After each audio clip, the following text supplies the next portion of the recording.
नमस्कार दोस्तों, स्वागत है आप सभी का हमारे इस यूट्यूब चैनल में। और आज हम बात करने वाले हैं ग्रामीण डाक सेवा के द्वारा जो वैकेंसी दी गई है, उस वैकेंसी में हमें क्या-क्या डॉक्यूमेंट्स की रिक्वायरमेंट है, कौन-कौन व्यक्ति इस वैकेंसी को अप्लाई कर सकता है, उसके जो क्राइटेरियाज है उसके बारे में डिटेल डिस्कशन करेंगे। और आप इस वीडियो में अंत तक बने रहिएगा ताकि आप कोई भी स्टेप मिस ना करें। तो चलिए दोस्तों, चलते हैं अपने मोबाइल की स्क्रीन पर। तो चलिए हम अपनी स्क्रीन पर आ चुके हैं और आज बात करने वाले हैं भारतीय डाक सेवक की जो वैकेंसी निकली है उसके बारे में।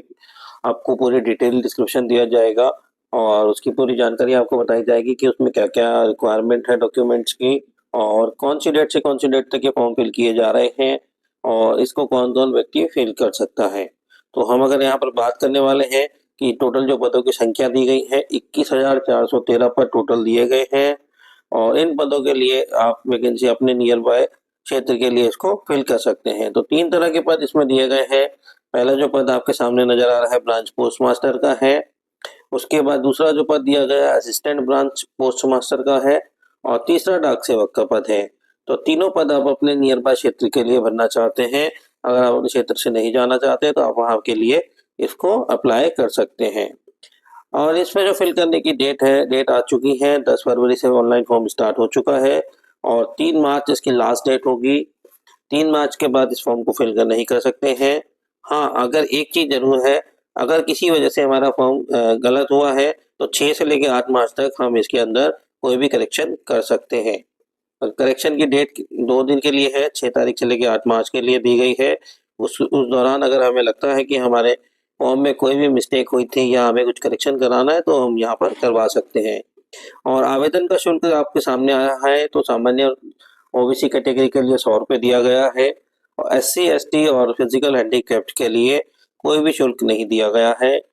यहाँ पर महिलाओं के लिए भी आरक्षण दिया गया है एक तरीके से, और वहाँ पर भी उसमें कोई फीस नहीं रखी गई है। तो यहाँ पर कुल मिलाकर अगर मैं बात करूँ तो सामान्य या जनरल कैटेगरी के जो व्यक्ति हैं उनके लिए 100 रुपये है और उसके बाद इनकी जो आयु सीमा दी गई है, आयु सीमा 18 से लेकर 40 वर्ष तक के व्यक्ति इस फॉर्म को फिल कर सकते हैं।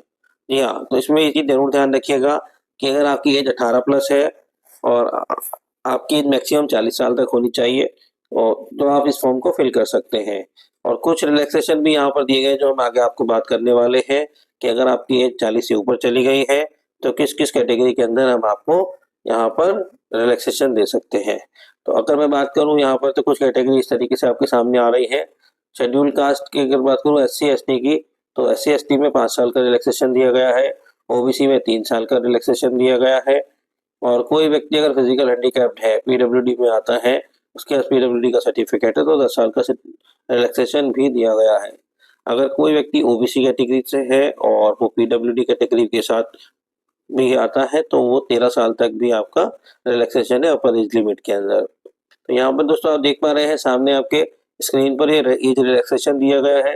एज रिलैक्सेशन का मतलब सिंपल है कि अगर आप 40 साल से ऊपर के व्यक्ति हैं और आप इस पोस्ट को अप्लाई करना चाहते हैं तो आप इस कैटेगरी के अंदर आना चाहिए। और इसके लिए जो पात्रता है उस पात्रता की भी हम बात कर लेते हैं। तो आपके पास में एक तो 10th की मार्कशीट होना कंपलसरी है, जिसमें आपका 2 विषय कंपलसरी होंगे, मैथ्स और इंग्लिश। गणित और अंग्रेजी का विषय शामिल होना कंपलसरी है और साथ ही साथ आपको स्थानीय भाषा का ज्ञान होना भी ज़रूरी है।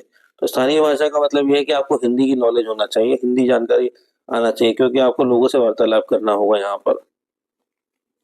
और आपको थोड़ी बहुत कंप्यूटर की जानकारी भी आना चाहिए। बस यही नॉर्मल रिक्वायरमेंट जो गवर्नमेंट ने मांगी है यहाँ पर, और इसके अलावा कोई रिक्वायरमेंट नहीं है। बाकी आपके फॉर्म फिल करते समय आपसे जो डेटा मांगा जाएगा बस वो आपको फिल करना है वहाँ पर, तो हम उसकी भी बात कर लेंगे दोस्तों यहाँ पर क्या-क्या रिक्वायरमेंट है।